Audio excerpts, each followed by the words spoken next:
Coming up on Mountain News this morning, doctors encourage you to keep your kids up to date on their vaccines.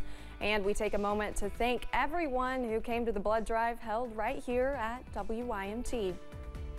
Dedicated to Eastern and Southern Kentucky, this is WYMT Mountain News This Morning.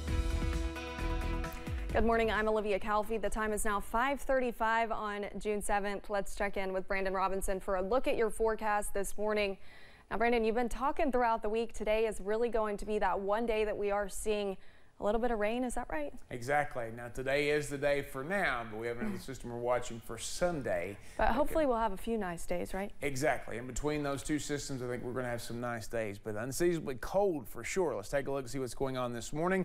Live pinpoint Doppler radar. We have a new heavy band of rain that is working its way through the central parts of the region, basically from Stanton and Ravenna, that's Powell and Estill counties, down through Lee County. There's St. Helens, Beattyville area, then all the way down through parts of Breathitt County, south of Jackson, through parts of Perry County, approaching the Highway 80 corridor, going over toward Knott County, going back toward Floyd County, Pike County, and all the way over toward Letcher County as well. I see a little bit of a heavier band there just north of Blackie in Letcher County. So rain in Whitesburg this morning, downtown there, 59, a little cooler, and temperatures, with the exception of Somerset, London, and Monticello, basically where they're going to be this morning, because rain is rolling into waves. 55 in Jonesville, the cool spot this morning, but most folks near 60 degrees, and we will be lucky to climb very much today as those rain chances continue with this cold front, and it's going to keep us chilly today. Yes, it is June the 7th, but our daytime high, if we make it, will be 66 degrees. Olivia?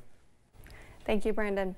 Keeping kids up to date on routine vaccines is typically at the top of parents' to-do list. However, a recent report shows the rates of those vaccines dropped significantly in 2020 and have not rebounded in several locations, including here in Kentucky. I sat down with one primary care doctor about their concerns. Vaccines against preventable diseases such as measles, HPV, and tetanus are often considered routine. But in a report by the CDC, it says in 2020, rates for some of those pediatric vaccines dropped more than 60%. They didn't get vaccines for 2 years. You know, they're coming in for their preschool visits, and they're missing an extensive amount of shots, right? With the exception of tetanus, which is spread through direct contact, all other vaccine-preventable diseases such as HPV and measles are highly infectious. Pediatrician Jordan Burke explains why herd immunity is important. You need 90 to 95%, you know, at least of the people being vaccinated to help prevent it getting into the community to begin with and then spreading from one person to another. You know, if one person does get it within the community, hopefully everyone else is kind of shielded that from being transmitted to someone else and then outside to, you know, a different community. And although these routine vaccines are required, Burke shares why he believes parents have been hesitant. The fear of vaccines, you know, I think that COVID definitely put a lot of questions into people's minds for different reasons. In certain ways that has contributed to children's vaccines too, right? People are more hesitant because they're worried of what might be in the children's vaccines. We definitely have more extensive and prolonged research, not only on the early but the long-term side effects of these vaccines. And so, I mean, we can pretty well vouch for their safety. And if you are not sure if your child is up to date, Burke says call your pediatrician, especially if the COVID-19 pandemic has kept your family away from the doctor's office. And with many schools now being out for summer break and with the summer travel season getting underway, now is a great time to check before vacation and kids return back to school in the fall. Yesterday, the Kentucky Blood Center hosted a blood drive just outside the studios here at WYMT. It was a way to encourage more people to donate blood, especially this time of year. Phlebotomist Kyle Porter talked about the importance of community members donating. Of course, there's always a constant need for blood just because we're only really meeting the quota. So we're always out trying to get blood every single day as much as we can, because if we're not out here, then there's going to be shortage, and people who need it, you know, the next day will not have it. Porter says it is also important to have a local option so people know their blood is going to stay in Kentucky. At least 15 people donated yesterday, and we want to thank everyone who stopped by. Those with Apple Shop in Whitesburg are leasing some property in Jenkins for the next year. They are excited to be expanding their reach in Letcher County. Apple Shop is still working to secure permanent arrangements for their location after their headquarters in Whitesburg was heavily damaged by the July flood. The financial director at Apple Shop says that it feels good to have a place to land for now. But our board will eventually decide what we're going to do for the organization.